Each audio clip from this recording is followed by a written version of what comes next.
Hi, good evening. Merle Goldstein here. Tonight I'm going to speak about a topic that is not my usual. It's not about psychoanalysis or therapy, but is about marketing for therapists. Some marketing tips for your private practice. And I'm going to add in a couple of psychoanalytic insights to go along with it. So what I'm going to do is share my screen and show you a couple of PowerPoint slides and go through some of the information in them.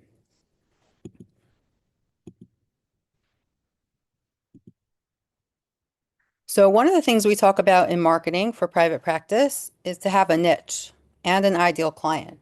Your niche is the specific target market in which you're offering a service. So do you offer substance abuse treatment, as an example, couples counseling, child therapy, help for people afraid of the dentist, um, OCD therapy? All these examples are the population or the specific issue that you're treating, the population you're going to work with or the specific issue that you're treating. And it's good to be able to think of something specific because that helps people remember you and it makes it easy for people to think of you when they need to make referrals. So if a colleague, for example, needs to refer to someone for a substance abuse treatment or for couples therapy because they don't offer it, or someone on the internet is looking for a therapist and they come across hundreds of names. If you have something very specific that you focus on, it's very easy for someone to recognize um, and understand that you're the right fit for this specific issue, that this is what you treat. It's very important to have a niche. Now, not everyone likes the idea of choosing a niche because it feels like you're just picking one thing to work with. And most therapists have a lot of interest or different types of clients they want to work with. They don't want to limit themselves to one specific thing. But from a marketing perspective, having a niche, first of all, um, really helps you stand out and makes it easier for people to understand the kind of referrals you take, right? If someone's looking for a therapist, it's hard for them to navigate through all the therapists out there on the internet or to ask someone, for just a generic referral. But if there's something very specific that you do and it matches up with what a person needs or the audience that is looking for help, then it's very easy for them to recognize, oh, Merle Goldstein treats OCD, right? Let me refer to her. Or that sounds like what I'm looking for help with. So and so treats children, right? Or children with anxiety. I know a child with anxiety. Let me give out this name. So it creates a way for people to associate you with a specific type of service. And then as your name gets out, you can still do other things, or people may contact you and they may say, I have someone who's depressed. Do you treat that as well? So you're not going to end up being limited to just what your niche is, but it's a very important marketing tool. Your niche is also an unconscious expression of who you are and what you want to do in your work, right? We therapists also have longings and needs and things that we're trying to needs that we're trying to meet inside ourselves when we work. And a lot of times the population that we choose to work with is either some version of ourselves or our own struggles, or maybe someone, one of our parents or children that we struggled with, right? That were identified with that specific issue or that specific population. So a niche is not just a way to attract clients, but it's also an unconscious expression of you and yourself. And that resonates with people. When you're passionate about something, when you speak about something that you know from the inside out, even if it's unconscious, if it feels right, the clients are going to resonate with that and they're going to pick up on that energy. So that's another reason why it's important to have a niche, and a niche that feels like something that you care about or you're passionate about or that resonates for you. And then there's also a concept of an ideal client, and that's a client that you do your best work with and want to work with the most. And this is similar to the idea of your niche, but this is a little bit more about how to pick a niche, right? So who is the type of client that you like?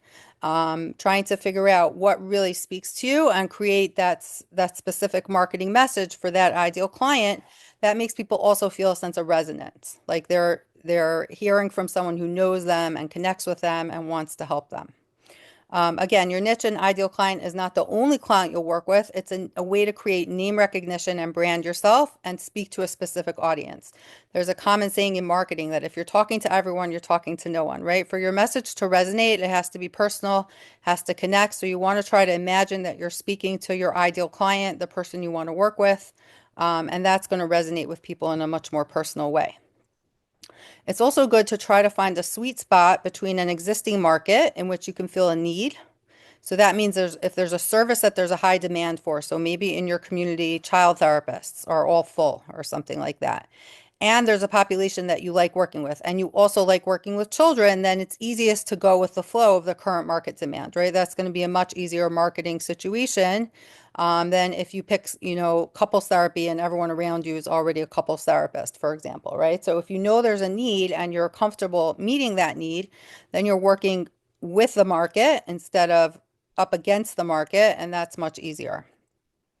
And then the other thing that's very, very important is repeated exposure and a strong call to action and an easy way to contact you, right? We want to make it very easy for people to remember you, to think of you, to know what you do, and to know how to reach you. Those are very important aspects of marketing, making it easy for people to figure out that you're there, what you treat, that you're the one that could help them, and how they can access you. The easier you make it for people, right? The more likely it's going to be that they will reach out to you. And also repeated exposure from a psychoanalytic perspective creates a holding environment, right? Your clients get to feel like they're with you. They get to see you over and over again. They build a relationship with you before they actually call you.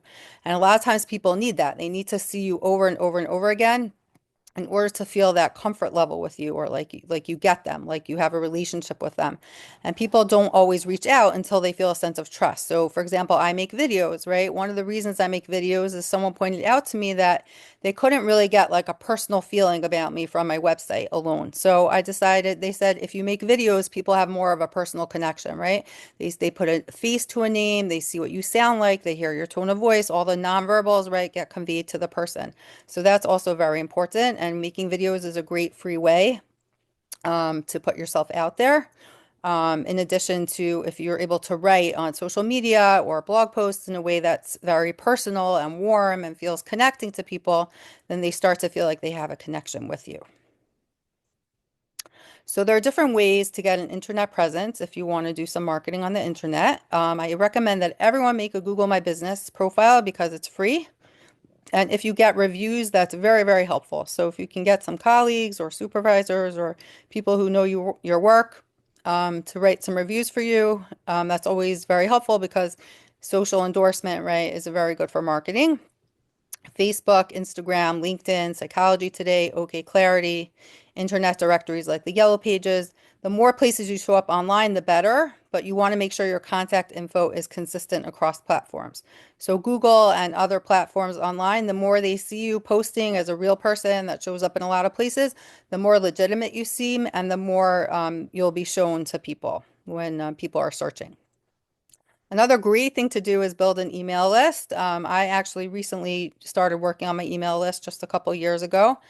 And what I've started doing now is sending out newsletters, but I send out newsletters that have special content only for my subscribers to incentivize people to sign up.